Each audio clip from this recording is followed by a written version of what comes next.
Soomaaliya afduub ayaa lagu haystaa.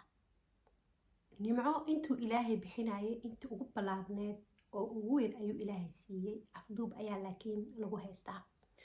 shaqsi kasta oo Soomaali ahna afduub ayaa lagu haystaa. qof kasta oo Soomaali ah iyo qof kasta oo adduunka joogana afduub ayaa lagu haystaa. wayaab ismahaaney maxaad ka wadaa afduubka? walaal naga jooji afduubka, ma fahmayne, bal noo sharax haddaa xeer idinkugu socdo. afduub waxaa nagu haysto shaydaan. ilaahayna wuu nooga soo digay subxaan allah. ilaahay wuu kasoo digay, wuxuu yiri kitaabka qur-aanka iyo sunnada nabigeena maxamed calayhi salaatu wasalaam wuuna nooga soo digay shaydaan waxa uu yahay. sideedana shaydaan ayaa Soomaaliya afduub ku haysto. waxaan rabaa sababta iyo noocyada iyo adiga nafsadaadaba gaar ahaan inuu afduubka ku jirtid iyo inaad ka xorowda shaydaanka inaad idinkala bixiyaa rabaa. kusoo dhawaada channelkeeni ahaa toosinta garaadka iyo barashada xikmadda. assalaamu calaykum waraxmatullahi wabarakaatu. soo dhawaada rag iyo dumarba, wiilal iyo gabdhaba, dhalinyaro iyo waayeelba soo dhawaada, weel iyo waalidba soo dhawaada. waxaan rabaa maanta inaa inoogu socdo afduub miyaa lagugu haystaa adiga ila hadlaayo. aniga weli afduub miyaan ku jiraa? in aan isla wada fiirino. adiga ma afduubkay ku jirtaa? ma aniga afduubka ayaa ku jira? ayaga afduubka miya ku jira? qof walba se wuxuu waajib ku saaran inuu asaga afduubka shaydaanka dadku binu aadanka ku haysto in aan ka xorowna oo kasoo baxnaa. shaydaanka afduub ayuu binu aadanka ku qabsaday. ilaahay ayaa nooga soo digay subxaan allah. nebi aadam calayhi salaam iyo hooyadeena xaawo jannadii ayuu kasoo saaray. ilaahay halkaas ayuu noo soo geliyay. shaydaan ayaa halkaas dadka ugu jiro. korkeena ayuu maraa, dhiigga ayuu maraa, maskaxdaada ayuu degaa, korkaaga ayuu degaa. haddase maanta dhan haddaa leedahay aniga kitaabka qur-aanka waa aqriyaa, waa bartay, salaada waa tukadaa, waa soomaa, waa yeelaa, laakiin cilmiga shaydaanka ayaan rabaa maanta in aad afduub kugu haysto iyo in kale in aan kaa dhaadhiciyo. la soco bal ismahaan khaliif kuna xirno. shaydaanka sidiisaba cilmiga shaydaanku waa balaadhan yahay. soomaaliyana cilmiga shaydaanka ayaa afduub loogula haystaa. hadduu qof kasta oo binu aadane shaqsi uga soo xorownaa shaydaanka, qof kasta waajibka saaran nafsadaada waa adi markaa ka xorowdid nuuraad noqonaysaa, nadiifaad noqonaysaa, daacadaad noqonaysaa. dadka quudkaaga ayay kula qaadanayaan oo wanaaga ah. ilmahaaga quudka shaydaanka ayay ka baxayaan. waxa wanaagsan ayay u badanayaan. anaga oo dhan saas ayaa noqonaynaa. marka calaamadaha koowaad ee qofka binu aadanka ee ama Soomaaliya maanta afduubka lagula haysto waxaa kow ee cilmiga shaydaanka ee ah kala qaybinta dadka, oo la kala qaybiyaa dadka, oo wax laga kala dhigaa dadka, oo 3 4 5 10 qabiil loo kala qaybiyaa, group laga dhigaa. Soomaaliya maanta meel walbaba calana laga suray. dad gaar ah ayaan nahay ay dhaheen, waxaan nahay dowlad hebel iyo dowlad hebel iyo dowlad hebel ayaan nahay ay dhaheen. qabiilo ayay isku kala qaybiyeen. waxaasna waa cilmiga shaydaanka. afduub ayaa lagu haystaa. iska daa wax kaleeto in aad Soomaaliya kala qaybisid. adduunyada ayaaba ahba inay midowdaaba. haddase ma midoobi karto weli, okay? laakiin dad badan oo reer galbeed ah, Yurub oo kale way midowday, Mareykankana intaas qowmiyadood intaas wax ayaa isu tagay ayaa midoobay. waxaan maanta rabaa cilmiga shaydaanka Soomaaliya wuxuu u haystaa si aan caadi ahayn. waa in laga hadlaa cilmiga shaydaanka. qof kastoo Soomaali ah oo qabiilka isticmaala cilmi shaydaan ayuu dhex fadhiyaa. maxaa yeelay kaas waa qabiil hebel, kana waa qabiil hebel, kaasna waa reer hebel, kaasna waa reer hebel. intaa leedahay cilmiga shaydaanka ayaa afduub kugu haysto ayaan ku leeyahay. adiga shaydaan ayaa afduub kugu haysto. ilaahayna ma jeclo addoonka dadkiisa kala qaybiyaa. iska badaaba Soomaali, oo Soomaali waa mid, oo dad hal ayaa noqonay ayay ahayd. iska badaaye dadka ilaahay adduunka keenay oo dhan ayaa mid taas ayaan ku leeyahay aniga. maxaa yeelay aadam iyo xaawo ayaan ka wada nimaanay. ilaahay ayaana wada leh. naloomana dirsan dadka diimahooda iyo dhaqankooda iyo waxooda inaan ka daba shaqeyno.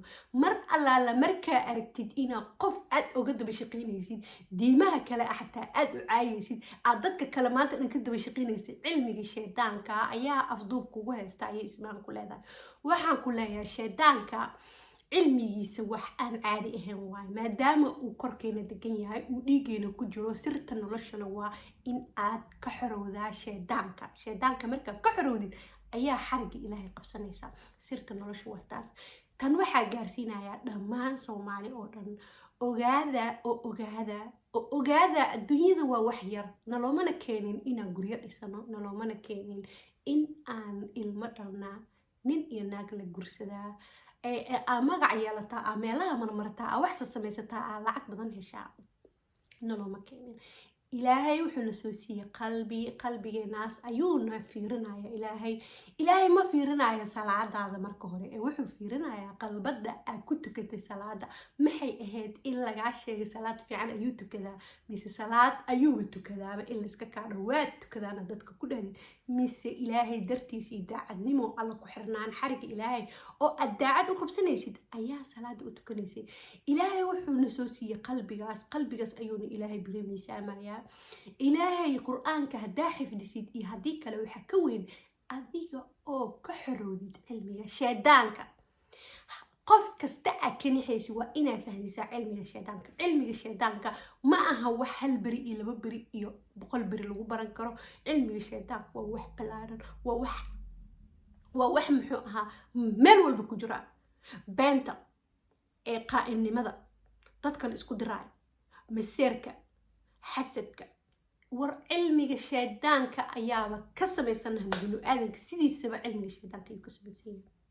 nabadgelyada adduunka iyo jannada adduunka iyo raaxadeedana ma helaysid ilaa aad cilmiga shaydaanka ka guulaysatid. shaydaanka markaa ka guulaysatid waa bogsanaysaa, korkaaga ayuu ka baxayaa. waa bogsanaysaa oo boog korkaaga kuma arkaysid. naxdin iyo argagax korkaaga ma lahaanayso, dadkana kama heebeysanaysid, qofna ma saramarsiinaysid, qofnana ma hoos marsiinaysid. dadki ilaahay oo dhanna waa jeclaanaysaa. diintii rabaan iyo dadkay rabaan iyo meeshay rabaan baa kasoo jeedaan. muhiimadda adduunka lagu keenayna ma aha in aad wax kale ku mashquulshid.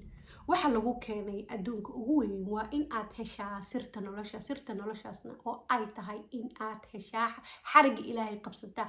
mana qabsan kartid xariga alleh ilaa aad qalbadaada nadiifisid, qalbigaaga oo aad iyo aad u nadiifisid, oo ka shaqaysid wax badan oo si daacada oo dadnimo leh oo daacadnimo oo adiga isdhegeysanaysid, oo isdhedhaminaysid oo aad iyo aad ugu kuurigalaysid shakhsiga aad tahay iyo imise ruux ayaa tahay, maxaase ka samaysan tahay, xaggee u badan tahay, ma malaa'igta ayaa maalintii kugu badan mise shayaadiinta.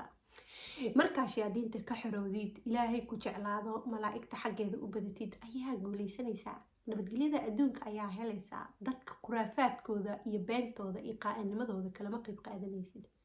qofna been kuma sasabanaysid, qofnana kagama heebeysanaysid been, qofnana kuma qancinaysid been.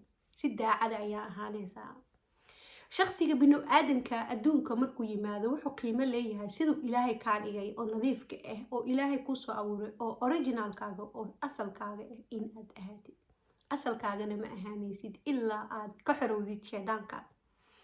qofka binu aadanka oo shaydaan ka xoroobin asaga isma helaayo. maxaa yeelay inta kale shaydaan ayaa korkaaga ku jiro. ama waa cabsanaysaa, xaqa ayaad ka cabsanaysaa oo been ayaa qof u sheegaysaa, ama muxuu ahaa maanta dhan waxaa ku mashquulsan tahay korkaaga. waxaa u malaynaysaa in adiga korkaan tahay, korkaan adimatiid.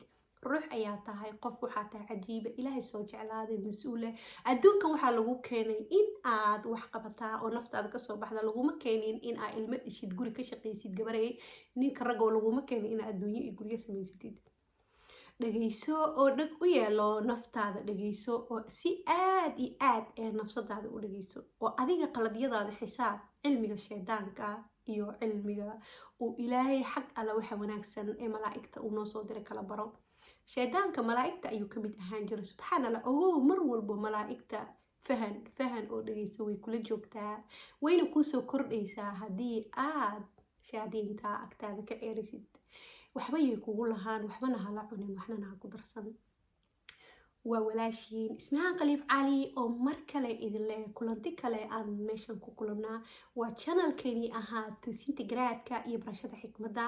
halkan waxaa idinkaga soo saarayaa sida aad ku fahmi lahayd cilmiga shaydaanka, sida uga xoroobi lahayd shaydaanka, sida aad shaydaanka isaga saari lahayd korkaaga ee malaa'igta korkaaga u gali lahayd. malaa'igta korkaaga ma galayso ilaa shaydaanka ka saartid. waxa wanaagsan waxa xunna isku meel ma galo. sidaas ayaa idinkugu soconaya, halhan ayaa idinkugu ekeeyay. والسلام عليكم ورحمة الله وبركاته.